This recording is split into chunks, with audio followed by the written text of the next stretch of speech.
there is another way that Donald Trump seeks to have the people he believes in these positions. Ed Wellen says, hope it's wrong, but I'm hearing through the grapevine about this bonkers plan. Trump would adjourn both houses of Congress under Article 2, Section 3, and then recess appoint his cabinets.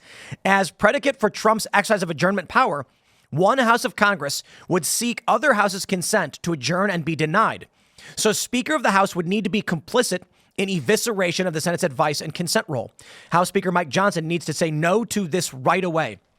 Well, the reality is, if the Senate says we're not going to confirm Trump's cabinet, then Speaker Johnson can say, we seek to adjourn. They say no. Trump says, Article 2, Section 3, you're adjourned. Okay, now my cabinet gets to work in a recess appointment. Yeah. And this is a different Donald Trump. I am so thankful, looking back in hindsight, that Donald Trump did not get placed in the presidency in 2020. Now, we all hated it. We were, all the stuff, the outcries. But this is a Trump now who's been through the ringer. I mean, they've tried to kill him. The lawfare, the indictments, the felonies, the accusations, just drug through the mud.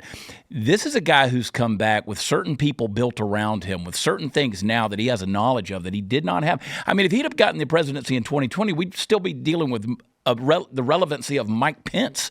This is a different guy he's got captains of industry, business, entertainment, entrepreneurial minds around him, whether it's Musk, who, by the way, Musk has even come out and said today that if you try to stop these appointments, he's going to place money behind the candidates who are going to run against these people in order to primary them.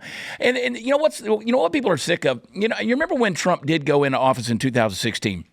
We hated the ACA, we hated Obamacare, but everybody knew Hillary Clinton was going to be the president, right? Everybody expected that. So when Trump got into office, all the Republicans in the House and the Senate, they were surprised. And so they didn't have a plan to replace Obamacare. And so what do we still live with is something like that. This has always been a Republican Party that doesn't plan.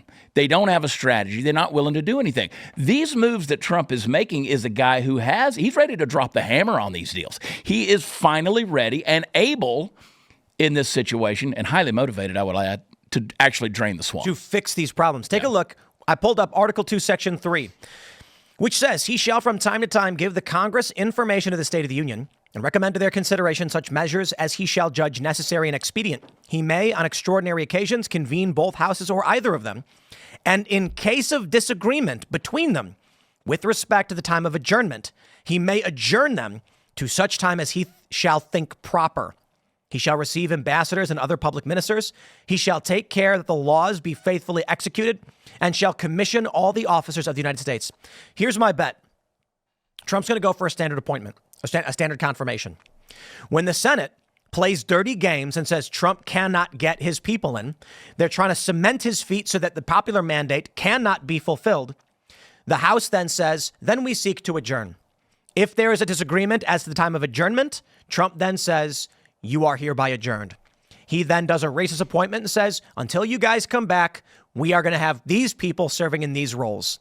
Without the confirmation, but at least the jobs will be filled in I think it will be like an acting role. So he'll get them. And the power exists within the executive branch. I know what the left is going to say to this. They're going to say Trump's gone full fascist and has effectively disbanded the Congress. I can already see the articles. And the memes they're going to put out, they're going to claim he's the emperor. And they're going to show Padme being like, oh, this is how, they're actually not Padme. They already did that one where she says, this is how liberty dies. They're going to do the scene with Darth Vader telling Princess Leia in A New Hope that I have dissolved the Senate in the opening scene. And they're going to put his head on Darth Vader. I'm predicting that, they're going to do it because they're predictable. And this is planned out. This is planned out. And so that's my bet. Only if they obstruct does the adjournment happen and the recess appointments happen.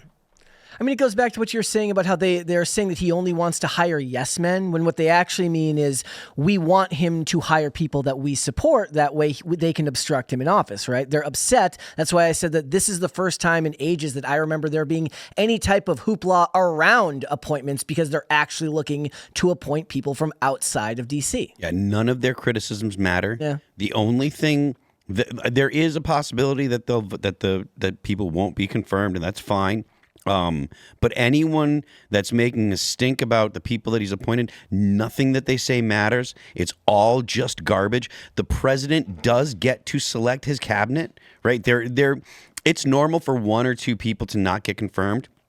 but they're not going to be able to say, oh, no, you're not going to be able to do this. The idea that the people that are in Congress or in the Senate now, or even worse, in the bureaucracy, are in any way empowered to stymie the president's desires, that is just a creation by people that don't like Donald Trump and want to keep the blob as it is. They want to keep the bureaucracy the way that it is. They have plans. They want to keep their 401ks. They want to keep their friends employed. They don't want to get fired. I want the population surrounding Washington, D.C.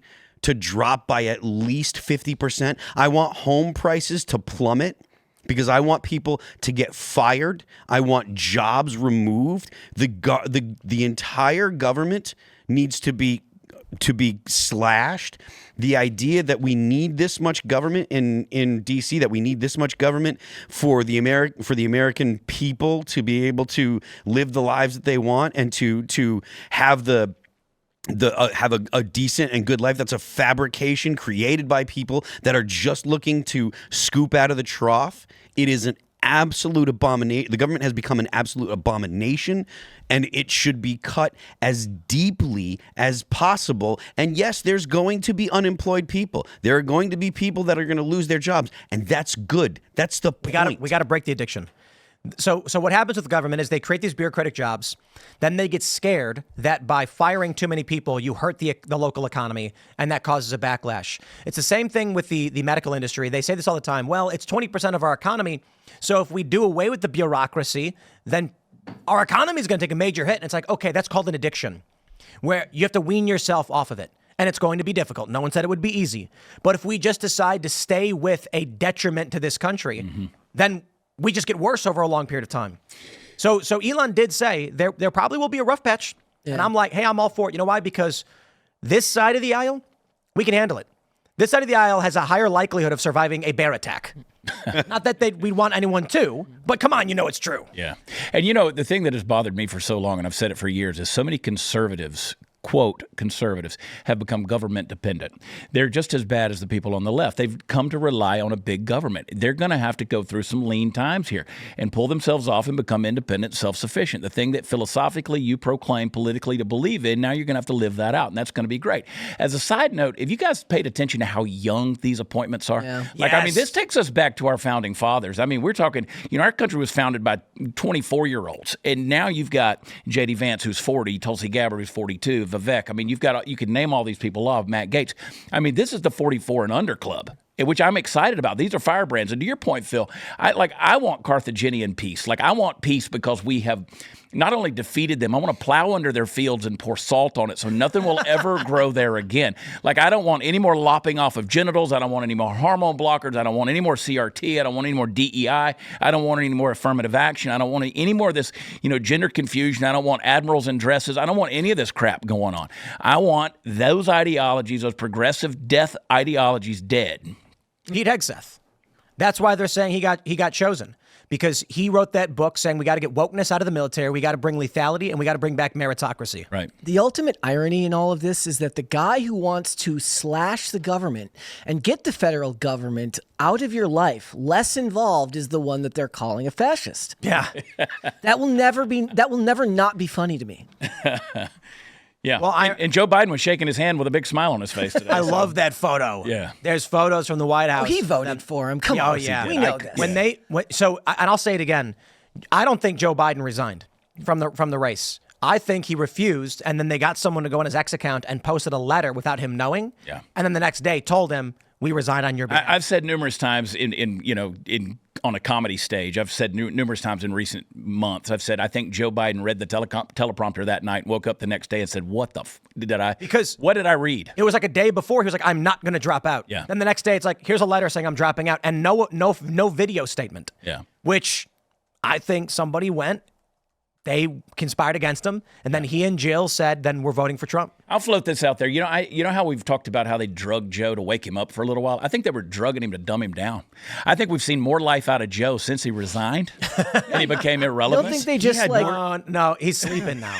He had more energy today than I've seen in ages. But the guy was, I don't know which Joe we're talking about. He's not working anymore, and he's not campaigning. Yeah. So when you do see him, it's the hour or two where he's got energy. Thanks for checking out this clip from Timcast IRL. Make sure to watch the show live Monday through Friday at 8 p.m. Subscribe to this channel, and we will see you all there.